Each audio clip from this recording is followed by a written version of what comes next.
Isso aqui é um absurdo. Você vai começar o seu domingo indignado, porque Moraes vai destruir mais uma vida. Ele abriu uma nova perseguição judicial, dessa vez contra aquele assessor dele que trouxe à tona as ilegalidades do gabinete dele na Vaza Toga. E presta atenção, o ministro está prestes a destruir mais uma vida, mas calma, porque nesse caso tem uma luzinha lá no final do túnel. Tudo indica que o ministro vai tomar uma invertida, uma porta na cara e que ele vai passar uma vergonha internacional de novo. E esse é um dos maiores abusos de Moraes da história. Fica aqui que você vai entender e no final me diz se eu tinha ou não razão.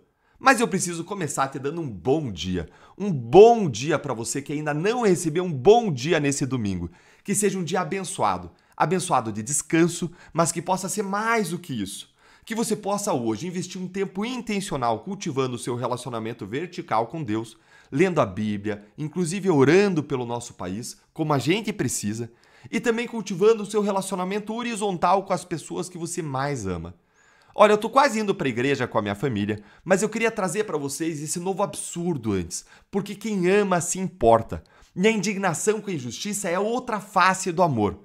Esse vídeo eu tô fazendo um vídeo cheio de amor em relação a quem sofre, a vítima da injustiça e da perseguição. Então, nesse nosso encontro com justiça, eu vou te mostrar duas coisas. Primeiro, a denúncia e o pedido de extradição contra o ex-assessor de Moraes, que é a fonte da Vaza Toga, e por que essa perseguição é absurda, é abusiva. E segundo, se prepare, porque eu vou te mostrar como e por que o Moraes está prestes a passar mais um vexame internacional. Bora então aqui direto ao ponto com essa notícia aqui, ó. Dá uma olhadinha aí. A PGR, claramente agindo no interesse de Alexandre de Moraes, acabou de denunciar o ex-assessor do ministro Eduardo Tagliaferro por 4 crimes. Quais são eles, Eltan? Violação de sigilo funcional, coação no curso do processo, obstrução de investigação e tentativa de abolição do Estado Democrático de Direito. Gente, esses crimes aí viraram tipo pedra, que eles têm lá um monte de pedra para atacar em cima dos adversários, os inimigos. Mas o que a PGR alegou, Deltan? Horas. O Tagliaferro, ele foi quem vazou aquelas mensagens do gabinete do Alexandre de Moraes que foram publicadas pela imprensa na série conhecida como Vaza Toga e que gerou o maior escândalo judicial da história do Brasil e do Supremo, com abusos atrás de abusos comprovados do ministro Alexandre de Moraes e dos seus assessores. Gente, coisa digna dos piores filmes de terror. E, note-se de passagem, coisa que resta impune, que não foi investigada e que não foi punida, mesmo as mensagens sendo legais. Não é um vazamento ilegal de mensagem, é um reportante, um whistleblower, alguém que sopra o apito, vai lá, denuncia os abusos e ilegalidades, e isso é claro que tinha que ter sido investigado. Ah, mas não, né? Eles são muito poderosos para isso. E aí, logo antes dessa denúncia contra o Tagliaferro, como se fosse um sinal até para que a denúncia viesse, Alexandre de Moraes pediu a extradição do Tagliaferro, ou seja, pediu que ele seja preso no exterior e trazido para o Brasil. E olha, lembra da Vaza Toga? Lembra de todas as ilegalidades, aqueles relatórios fraudulentos, o uso e a sua criatividade? Se você ficou tão horrorizado quanto eu com o que a Vaza Toga revelou, então senta o dedo no like e presta atenção, porque a denúncia e a extradição contra o Tagliaferro são duas das coisas mais maléficas, absurdas e ilegais que a PGR e o Moraes já fizeram até hoje. Por quê, Deltan?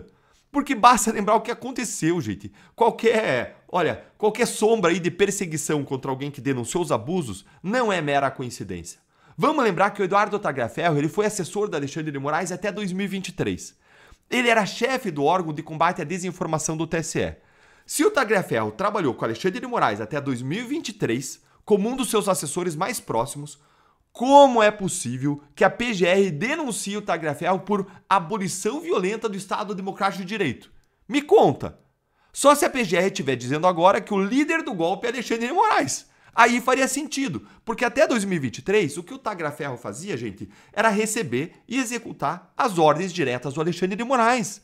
Ele atuava inclusive coletando provas e evidências contra a direita, contra o bolsonarismo, contra os réus do 8 de janeiro. Então, como assim a abolição violenta do Estado Democrático de Direito? Gente, não faz sentido nenhum. É puro lawfare, é pura perseguição política, é uso do direito como vingança contra quem trouxe à tona as ilegalidades que aconteciam dentro do gabinete do ministro. Mas ele não tem prerrogativa de foro. Mas se Alexandre de Moraes está processando isso, é porque Alexandre de Moraes seria vítima dos vazamentos. E ele jamais poderia atuar nessa investigação nesse caso. Mas ele não pode ser punido, o Tagliaferro, por crime de violação de sigilo funcional, porque o que ele fez é denunciar ilegalidades.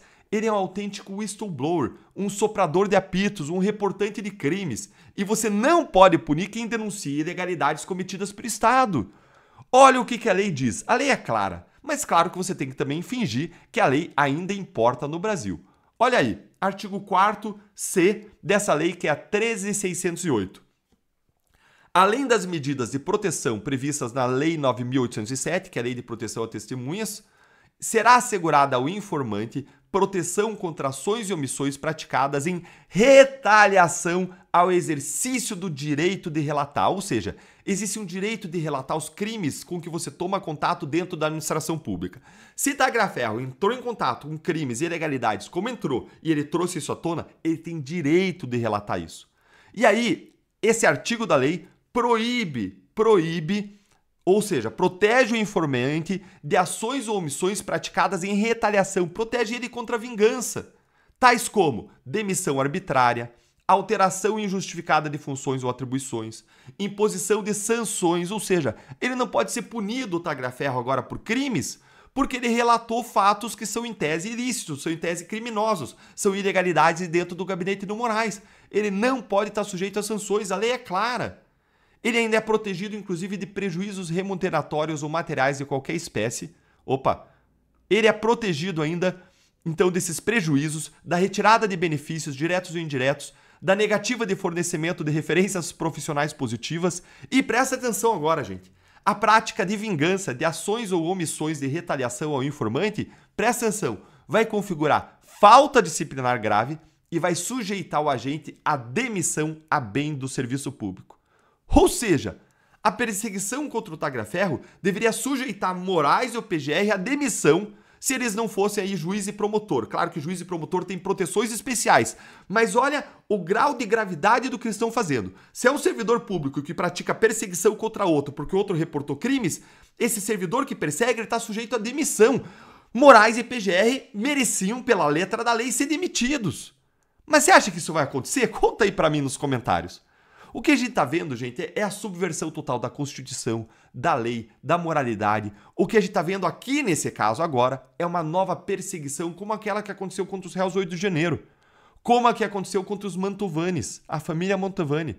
Como aquela que acontece contra quem ousa se erguer, contra o regime censor em que a gente vive. Aliás, é a mesma perseguição que acontece contra quem combate a corrupção no Brasil. E agora vão destruir mais uma vida de mais uma família.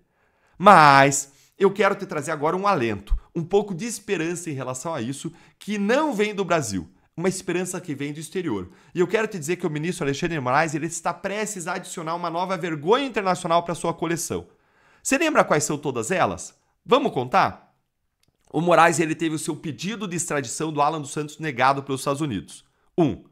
Ele teve também o pedido de extradição do Oswaldo Eustáquio negado pela Espanha. 2. Ele teve os pedidos de inclusão do Alan dos Santos na difusão vermelha da Interpol negados. 3. Ele teve também os pedidos de inclusão do Oswaldo Eustáquio na difusão vermelha da Interpol negados. Esse é o 4. Teve ainda o visto americano cassado e está proibido de entrar nos Estados Unidos. 5 e 6. Ele foi ainda sancionado com a lei Magnitsky. 7.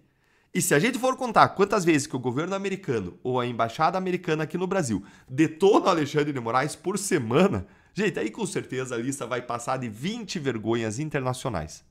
Pois bem, Moraes está prestes agora a passar mais uma nova vergonha internacional. Sabe por quê? Dá uma olhadinha aqui nessa análise do Procurador da República, Vladimir Aras, Procurador Regional da República. Ele é especialista em direito internacional, é um dos maiores conhecedores dessa área do país e inclusive já trabalhou na Comissão Interamericana de Direitos Humanos. Olha só o que ele disse lá no X sobre o pedido de extradição do Tagliaferro que o Moraes mandou para a Itália. Olha aqui, ó. Antes de pedir a extradição de pessoas acusadas de vazamentos de dados sigilosos, as autoridades do Estado requerente devem averiguar se tal conduta pode ser considerada como sendo a de um whistleblower, ou seja, de um reportante ou denunciante ou informante ou alertador. Segue aqui. Na minha opinião, como professor de Direito Internacional, em regra, se uma pessoa procurada no exterior for enquadrada como reportante pelas autoridades competentes, não deve ela se sujeitar à extradição. Isso deve acontecer sempre que as revelações feitas pelo denunciante representarem a livre expressão de pensamento em nome da proteção do interesse público relevante. Esses elementos identificam um whistleblower, conforme a jurisprudência dos tribunais de direitos humanos. E ele cita uma série de casos internacionais aqui que se reconheceu a defesa e a importância de se defender a figura do reportante do bem aí, do whistleblower. Essa é a realidade. Então, gente, isso é exatamente o que está acontecendo aqui no Brasil. Esse aqui que a gente está vendo, esse pedido de extradição, essa denúncia, é mais um abuso gigantesco do Alexandre de Moraes, que está perseguindo um whistleblower que é protegido contra a extradição por normas e convenções internacionais. E mais, está fazendo isso, essa perseguição, no foro que não é o competente, porque ele não tem foro privilegiado, estão fazendo no Supremo Tribunal Federal, e quando o próprio Alexandre de Moraes é impedido de julgar esse caso, porque é ele que teve suas ilegalidades acusadas, denunciadas pelo reportante. Então é uma ilegalidade atrás da outra. E tudo indica que Moraes aqui vai passar mais um grande vexame internacional, vai tomar uma porta na cara porque não vai ser extraditado. Escrevam aí. E se você acha isso tudo tão grave quanto eu achei, tão indignante quanto eu achei, me conta aí nos comentários. Um grande abraço e até o próximo vídeo.